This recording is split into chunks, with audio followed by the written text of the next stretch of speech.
هي مو قاعدة ولكن شو أسهل. تفضلي. Mr. Prime Minister, Arwa Damon with CNN. A few questions with regards to the arrest warrant and the accusations against the Vice President. شلون ايش قلتي؟ ترجمة اكو ترجمة سيد الرئيس. Mr. Prime Minister, Arwa Damon. السؤال الثاني.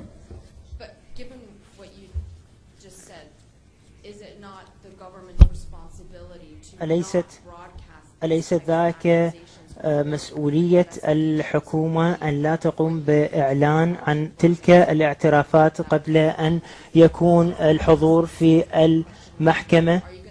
والسؤال الآخر هو هذا سؤال ثاني، هي قضية مو نقاشات، سؤالين عندك كافي. لك